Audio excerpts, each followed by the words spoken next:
Introducing the Champion's Mindset, the podcast that gives your inner game a serious upgrade. Join internationally renowned mindset and performance expert, KATHRYN Orford.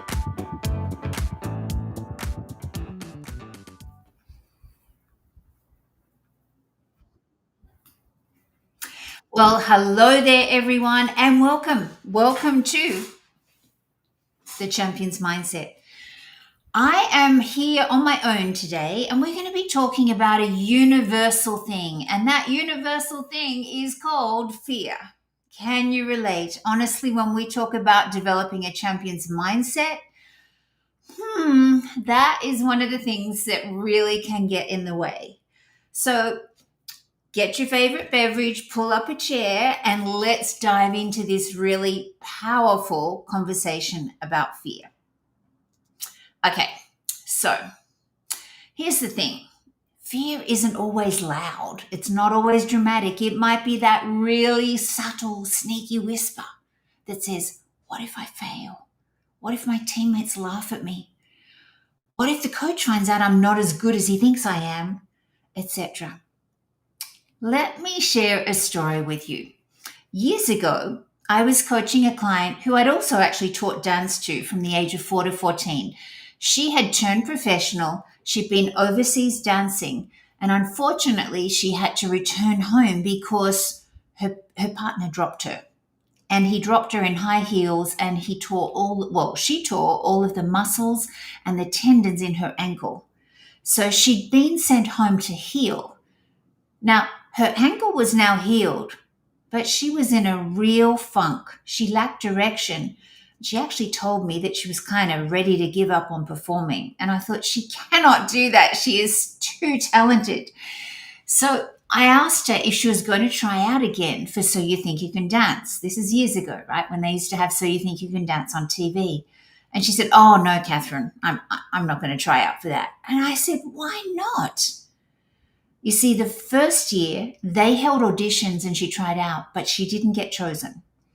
Now, it wasn't because she wasn't talented, she was incredibly talented.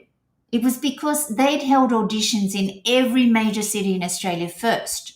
So by the time they got to Sydney, they only had 20 spots left in the top 100. Nowhere near enough for a city with so many talented dancers. So we sat down and we talked through why she didn't want to audition again. And her main fear was, "KATHRYN, what if I don't get in again? And I've got to go back and I've got to face all my peers. I'm going to be so embarrassed." Can you relate? So I said to her, "Carly, are you really going to let what your friends think of you stop you from doing what you really want?" Thankfully, she chose to audition. And guess what? She sailed through to the top 100. But around the same time, she also successfully auditioned for High School Musical, the musical.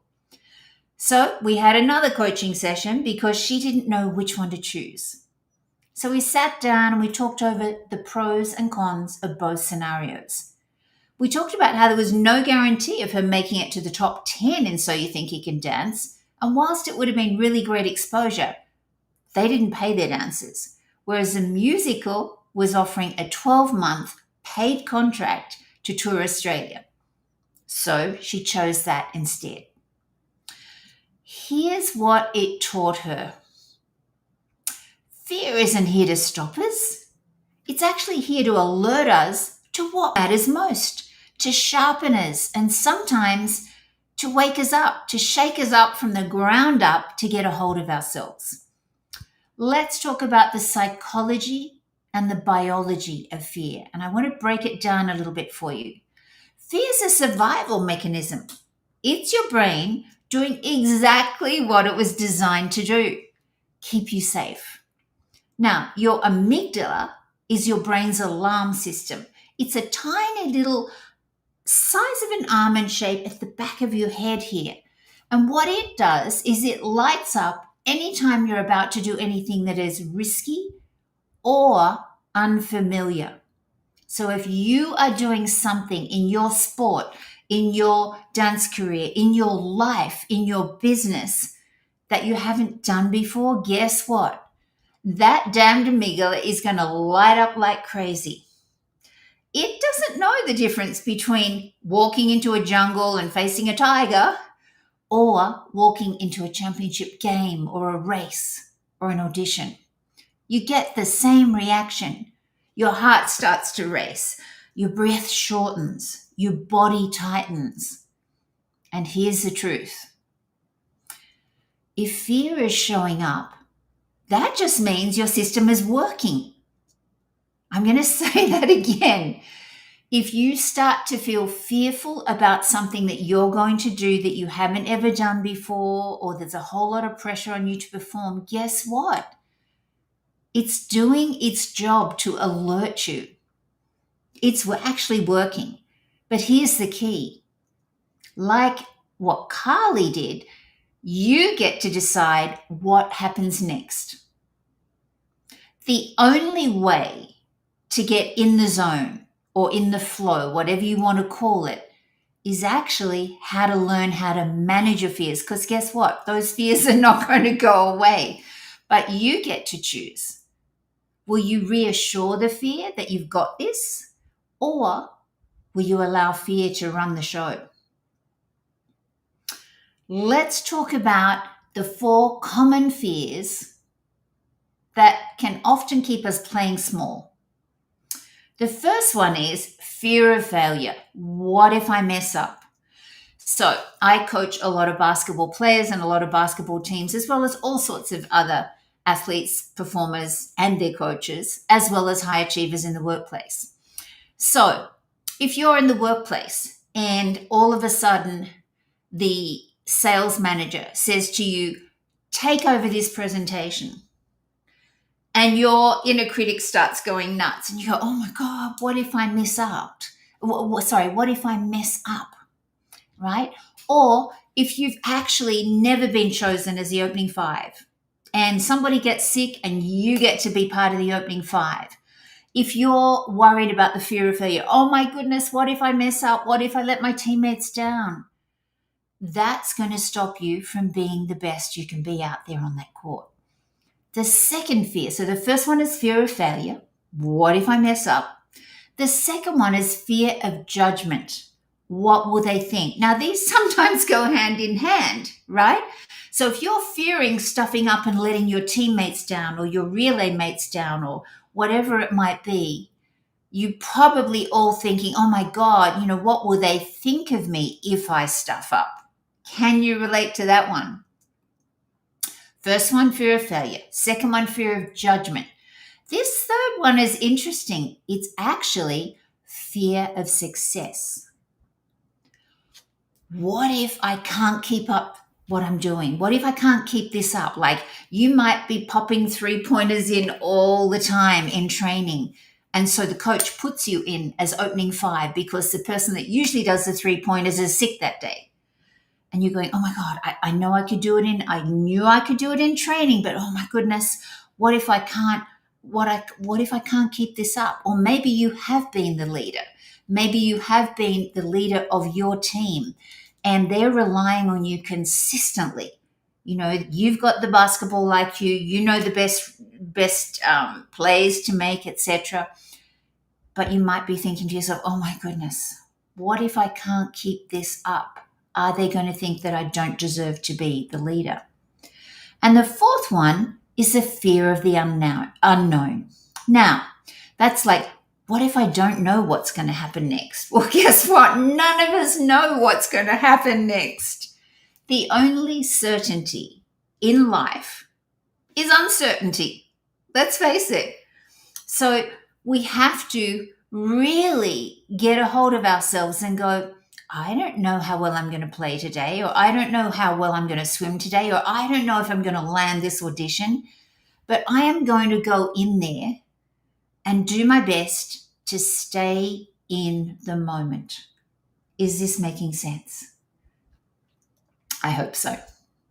So now, especially for athletes and performers, even people in the workplace, fear of judgment is huge. I coached a basketball player who was more afraid of what their father, their teammates, or their coach would think than of actually missing the shot themselves. Crazy, huh? And what does that do? It tightens their body. It hijacks their focus because they're focused on, oh my God, what are they going to think? It blocks their natural talent from coming through. So let's talk about fear of judgment. Fear of judgment is actually fear of rejection. I'm going to say that again. Fear of judgment is often about fear of rejection. We all want to belong. So here's where it gets a little bit deep. Fear of judgment isn't really about performance. It's about connection, rejection, and a sense of belonging. Our brains are wired to seek approval. So when we fear being judged, we're really fearing being left out, misunderstood, or worse still, dismissed. It makes sense, right? But here's the cost. The more we chase approval from others, the less we trust our own inner voice. So we start playing not to lose instead of playing to win. Goodness me, the amount of teams that I have coached where this has come up, I cannot tell you, over and over and over again. You have to actually practice not until you get something right. Whether you're in a sales team in the workplace, whether you're an athlete, a performer, we have to rehearse and rehearse and rehearse. If we're a performer, we have to practice and practice and practice and train and train and train and lift weights and work on our mindset. Okay, so many athletes that I get to work with, thank heavens, start to realize that no matter how much physical skill they've got, if they don't have their head in the game, if they don't have the actual mastering their inner game, they are never going to develop to their true potential. So instead of playing to lose, you need to start playing to win. Okay? And in order to be able to play to win, you have to have put in the hours not to get something right, not to go, oh, I understand my 3-throw, or oh, I did my tumble turn in the relay really well if you're a swimmer, or I've really rehearsed this audition piece and I know it really well. It's not about getting it right. You need to practice until you cannot get it wrong. I'm going to say that again. You need to practice until you cannot get it wrong because it has been rehearsed and rehearsed and rehearsed. And when you get into that situation, whether it's a game, a race, an event, an audition, your brain already knows what to do because it's been so wired. Is this making sense or is this making sense? Please comment in the comment section if anything I'm saying is actually landing with you. So, learn to be in the moment with no attachment to the outcome. Now, this is really tricky if you are playing a competitive sport or perhaps you are auditioning for as an actor or a singer or a performer. But it's where the magic happens, folks. You've got to learn to be right there in the moment. Trust that you've put in all the work. All of the work is kind of in your cape, your invisible cape that you show up with, okay? Superwoman, Superman, Superperson cape, whatever you want to call it. And you've just got to be there then. And that's a lot of the things that I actually teach all my clients to do. There's lots of things, including meditating, including breathing, including writing a script for exactly how you want something to turn out. And it's written in the past tense as if it's already happened. So you've totally primed your mind. And the mind-body connection, of course, is like this, that you are so well rehearsed that you can just be there. You can just be there in that moment. Let me share another story with you. Many moons ago, I opened my first dance school at 21 and I've been teaching dance for 3 years. I separated from my husband and I decided to sell the school and head overseas to dance professionally. So I found a fabulous teacher at the Pineapple Dance Center and I gave him 100% permission to actually whip me into shape. His name was Sylvester. He was gorgeous. And I said to him, Sylvester, I've been teaching children for 3 years. I want to really dust off the rust. I want to work on my technique.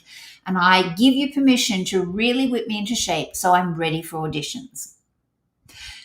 Back then, I think it might still be around, there was a newspaper called The Stage. And it had all the auditions for dancers, singers, actors, performers of all sorts.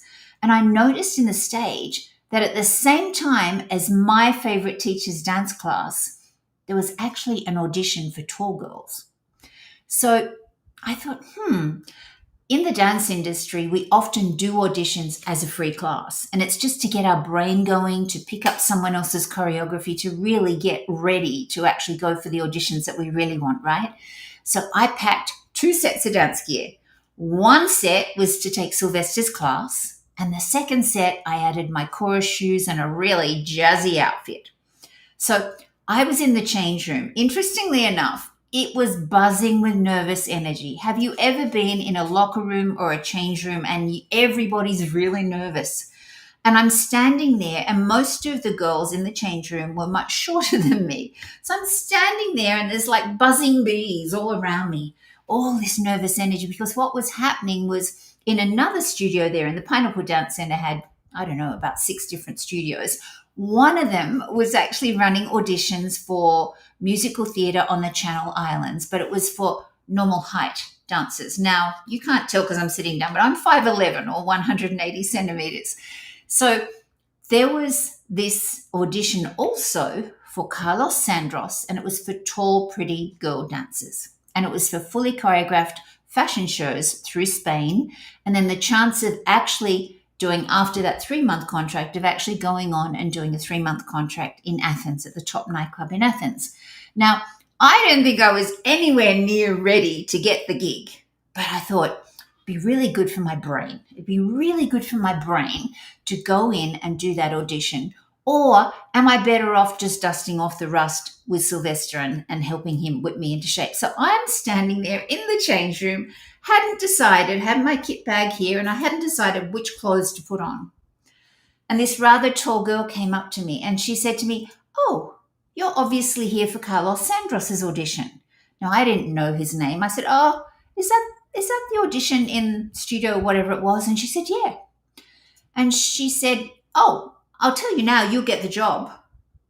And I went, "Say what?" Now, back then, I didn't realize that us dancers, we can look at each other and we can know whether or not we can dance. It's probably the same in your industry. Whatever sport you are playing or whatever, you probably have a pretty good sense of whether or not someone really knows, got their act together. But I didn't realize that at the time, right? I think I was 25 at this stage. And I hadn't done a lot of work in Australia. I'd choreographed a few hair shows, but there's not much work in Australia, right? So I wasn't that experienced. However, I got curious because she said, "Oh, you'll get the job." And I went, "You know what? I'm going to go to that audition and I'm going to see." Well, it was interesting. We didn't have set choreography to pick up. She had us doing progressions down the room, and she said, she'd do a kick combination or something, and she'd say, "At the end, I want you to do 2 bars of 8 and improvise."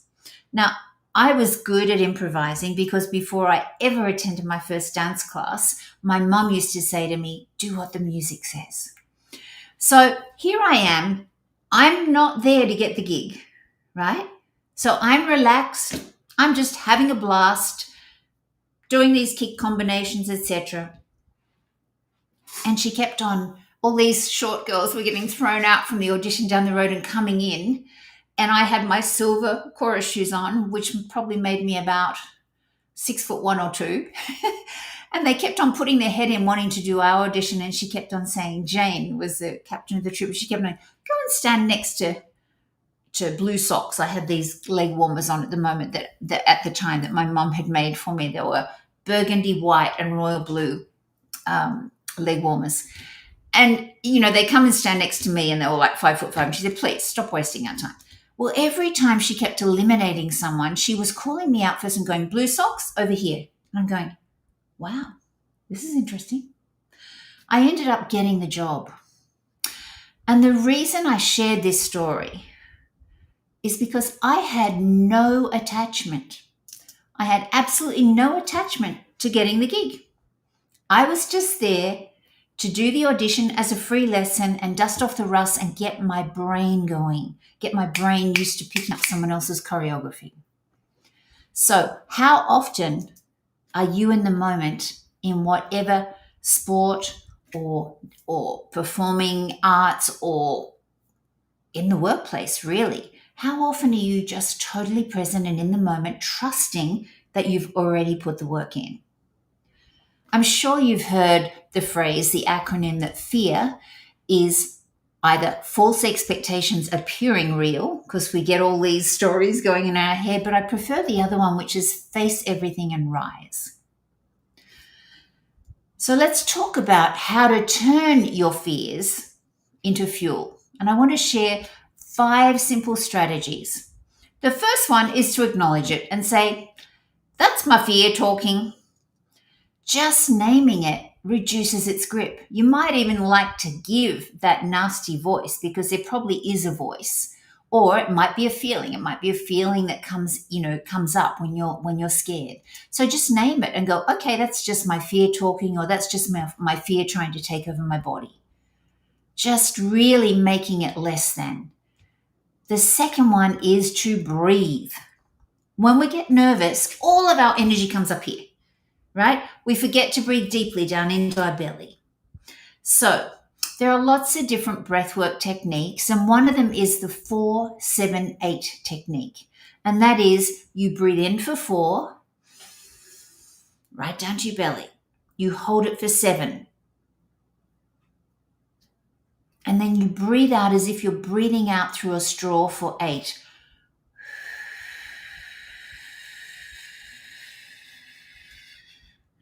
Try that now. Breathe in for 4. Hold. Breathe out. If you do that 7 times before you hit that court, dive into the pool, go to that audition, go to that sales meeting or whatever, it's going to ground you. I also have lots of other techniques, but this is just a really simple one that I can share with you without actually coaching you. So, second one is breathing, okay? It actually resets your nervous system, which is really, really cool. The third one is reframe it. Ask yourself, what would I do right now if I fully trusted myself? I'm going to say that again. What would I do right now if I fully trusted myself in this moment? And the fourth one is to visualize. Just rehearse, pre-play the moment going well. Now, it's really important that you see it, you feel it, you hear it, and you hear what you're saying to yourself in your head. Your brain doesn't know the difference between real and imagined success. And if you know what your learning style is, then obviously you want to be visualizing in your preferred learning style. This is another thing that I talk about when I coach teams and individual athletes and performers. If your coach, for example, is constantly saying to you, visualize your free throw, visualize your free throw. If you are not primarily a visual learner, you might be a kinesthetic learner like me. I'm kinesthetic and then I go quickly into visual. But for example, somebody that is primarily kinesthetic and then goes into auditory is not going to visualize the same way that a visual learner is. A visual learner is going to get a really clear picture. Okay, they can brighten the screen, they can turn it up, they can make it bigger.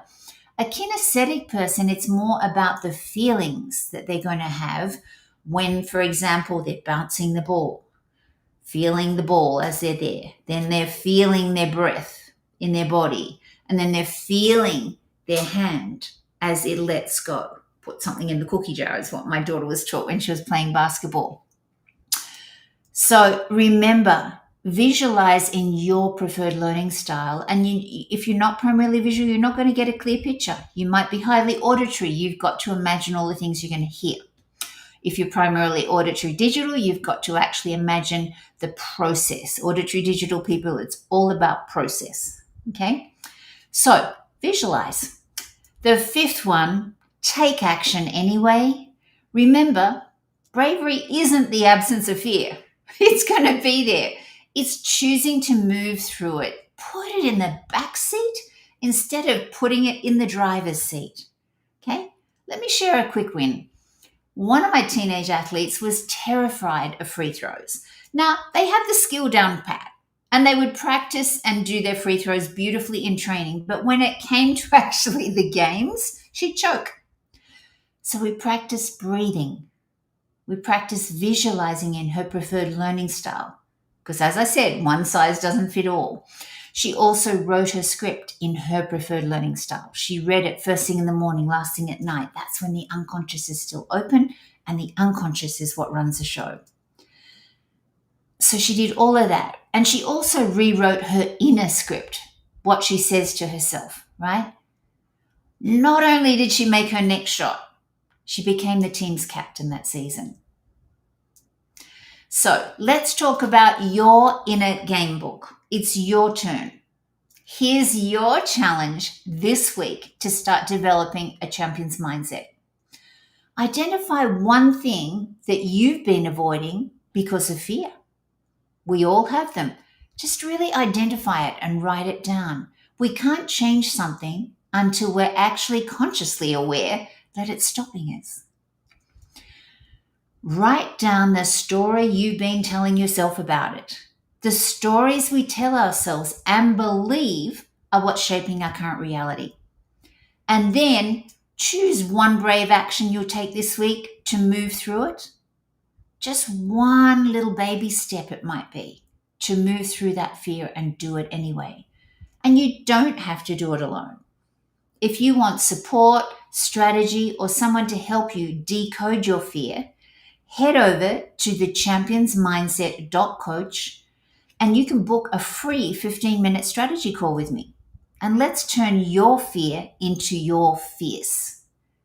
And remember this, fear is always going to be riding with you, but you get to decide who's behind the wheel. Stick that sucker in the back seat. Thank you so much for spending time with me this Sunday. I so look forward to seeing you next Sunday at the same time. At the end of this podcast, you'll actually get to download a free copy of my book, which is called Mindset Mastery for Basketball Success. Now, it's not just about basketball, by the way. It's success in anything that we do in life. So keep taking that shot, running that race, attending that audition, whatever it is for you. Maybe it's a sales meeting. And keep mastering your inner game, because the bottom line is, no matter how much skill you've got physically, unless you're mastering your inner game, you are never going to develop to your true potential. If you found this valuable, please share this with your friends. Comment below. What was it that actually resonated the most with you? Because I love getting feedback to work out what I say and how it lands and what's working the best. So thanks again, and just know I'm always in your corner cheering you on. Ciao for now. Mental performance mastery for basketball success is not just about basketball success. It's about success in any sport you're playing or even in life. In it, I share my champion's mindset, which is the inner game. It's the inner game of winning. And I do hope you enjoy it. Download a free copy and let me know what you think. Thanks for watching The Champion's Mindset with KATHRYN Orford. Don't forget to like, comment, and subscribe. See you next week.